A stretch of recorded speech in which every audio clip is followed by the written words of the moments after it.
It was supposed to be a quick stop at the coffee shop. Just a moment to catch her breath before heading home to her husband, Daniel, who was probably already wondering where she was. But as Emily slid into the corner booth, her phone buzzed with a message she'd been dreading, and yet, secretly anticipating. "I'm here." Her heart thudded against her ribs as she glanced toward the entrance. There he was, as polished and confident as ever, his crisp white shirt rolled up at the sleeves, his tie slightly loosened as if he'd just come from a long day at the office. Marcus. His dark eyes met hers, and for a moment, the world around them blurred. The hum of conversation, the clatter of dishes, it all faded into background noise as he approached her table. "You look stunning," he murmured, sliding into the seat across from her. His voice was low, intimate, and it sent a shiver down her spine. "Marcus, we shouldn't be doing this," she whispered, though her words lacked conviction. She fiddled with the hem of her dress, her mind racing. "He's married. I'm married. This is wrong." But the way he looked at her, like she was the only person in the room, made it impossible to think straight. "Shouldn't we?" He reached across the table, his fingers brushing against hers. "Emily, you know how I feel about you. This isn't just some fling for me." "It's not just a fling for me, either," she admitted, her voice trembling. "But it's complicated. Daniel, my husband, he's a good man. I can't keep doing this to him." Marcus leaned back, his expression unreadable. "Then don't. Leave him. Be with me." The words hung in the air, heavy and intoxicating. Emily's chest tightened. She'd imagined this moment, fantasized about it, even, but now that it was here, the reality of it was overwhelming. Could she really walk away from her marriage? From the life she'd built with Daniel? "I don't know if I can," she said finally, her voice barely above a whisper. Marcus reached for her hand again, his grip firm. "You don't have to decide right now. But you need to know that I'm serious about this, about us." Emily's breath caught. There was a finality in his tone, a determination that made her pulse quicken. She wanted to believe him, to let herself fall into the fantasy he was offering. But the guilt gnawed at her, a constant reminder of the vows she'd taken. Before she could respond, her phone buzzed again. Daniel's name flashed across the screen, and her stomach lurched. She hesitated, her finger hovering over the answer button. "Don't," Marcus said softly. "Not yet. Just give me this moment." She looked up at him, torn between loyalty and desire. Slowly, she set the phone down, the call going unanswered. "Okay," she said, her voice barely audible. "Just this moment." They stayed like that for what felt like an eternity, their hands entwined, their eyes locked. But as the minutes ticked by, Emily couldn't shake the feeling that they were on borrowed time. Someone's going to find out. Someone's going to get hurt. And then, just as the thought crossed her mind, the door to the coffee shop swung open. Emily's heart stopped as a tall, striking woman with sharp features and fiery eyes stormed in, scanning the room with a look of pure fury. She spotted them instantly. "Marcus," the woman shouted, her voice cutting through the air like a knife. Emily froze. Oh God, this can't be happening. She didn't need an introduction to know who this was. The woman's wedding ring gleamed under the fluorescent lights as she marched toward their table. Marcus stood abruptly, his face pale. "Catherine, I can explain." "Explain?" Catherine barked, her voice trembling with rage. "Explain what, exactly?" "How you've been sneaking around with this homewrecker." She turned her glare on Emily, who shrunk back in her seat. "It's not what you think," Emily stammered, her voice high-pitched and panicked. "We were just what? Discussing the weather?" Catherine's laughter was bitter, almost manic. Do you think I'm stupid? I've seen the messages, Marcus. I know exactly what you've been up to. Marcus reached for his wife's arm, but she jerked it away, her eyes blazing. Don't touch me. I can't even look at you right now. The other patrons in the coffee shop were staring now, their conversations hushed as they watched the scene unfold. Emily's cheeks burned with shame. She wanted to disappear, to melt into the floor and never resurface. Let's not do this here, Marcus said, his voice low and urgent. We'll talk about this at home. No, Catherine snapped. We're going to talk about it now. In front of her. She jabbed a finger in Emily's direction. I want her to hear exactly what she's done to our family. Emily's throat tightened. She wanted to apologize, to beg for forgiveness, but the words caught in her throat. What could she possibly say to make this better? Catherine leaned in close, her voice dripping with venom. You think you're special, don't you? That he actually loves you? Let me tell you something, sweetheart. You're just another distraction. Once he's bored with you, he'll move on to the next one. The words stung more than Emily wanted to admit. She looked at Marcus, searching for some sign of denial, but he wouldn't meet her eyes.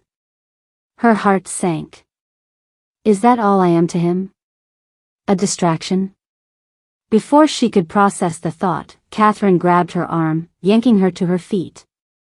You're coming with me. Catherine, stop. Marcus protested, but she ignored him, dragging Emily toward the door. Let go of me. Emily cried, struggling against Catherine's grip. But the woman was strong, and fueled by rage. The last thing Emily saw before the door slammed shut was Marcus's bewildered face. Then she was outside, the cool night air hitting her like a slap. Catherine pulled her toward a sleek black car parked at the curb.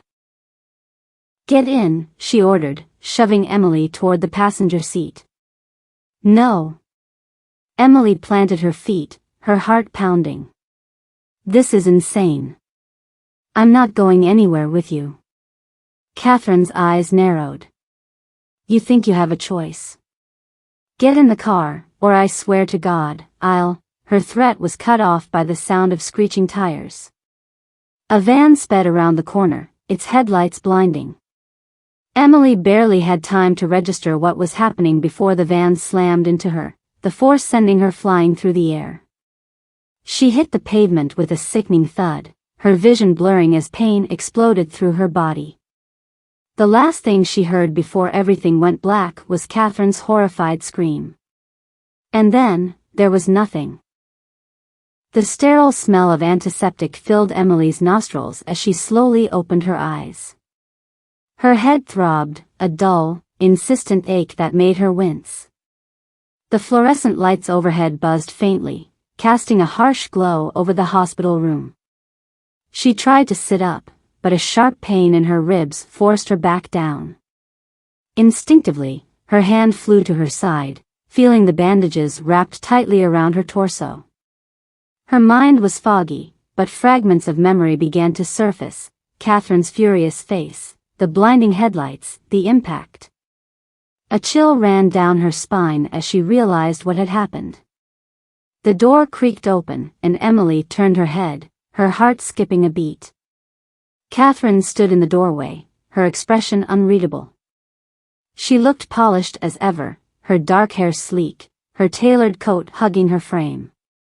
But her eyes, those fiery eyes, were cold, almost calculating. You're awake, Catherine said, her voice calm but laced with something Emily couldn't quite place. Emily swallowed hard, her throat dry. What happened? She croaked. Catherine stepped inside, closing the door behind her with a soft click. She moved with purpose, her heels clicking against the tiled floor. She stopped at the foot of Emily's bed, crossing her arms as she studied her. You don't remember? She asked, her tone casual, almost too casual. I remember the van, Emily whispered, her voice trembling. I remember, you. Catherine's lips curled into a faint, almost imperceptible smile. Good. That saves me the trouble of explaining. Emily's stomach churned. What do you mean?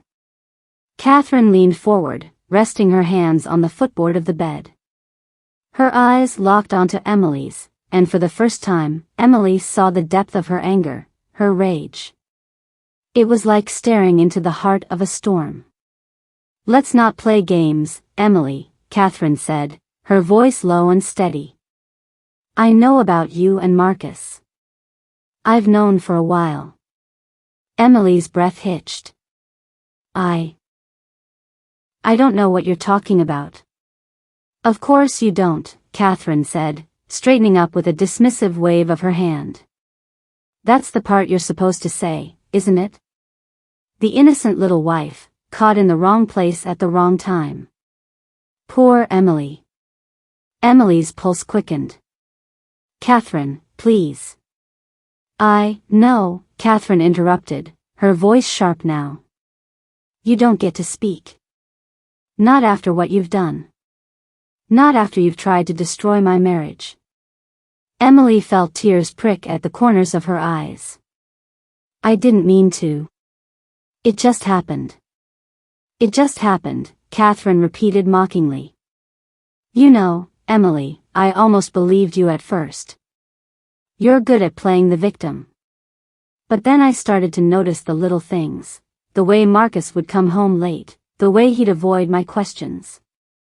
And then, well, let's just say I did some digging. Emily's chest tightened. What do you want from me? Catherine tilted her head, her gaze piercing. I want you to understand the consequences of your actions. I want you to feel the pain you've caused. I'm sorry, Emily whispered, her voice breaking. I never meant to hurt anyone. Sorry? Catherine laughed, a harsh, bitter sound. Sorry doesn't cut it, Emily. Do you think saying sorry is going to fix anything? Do you think it's going to undo what you've done?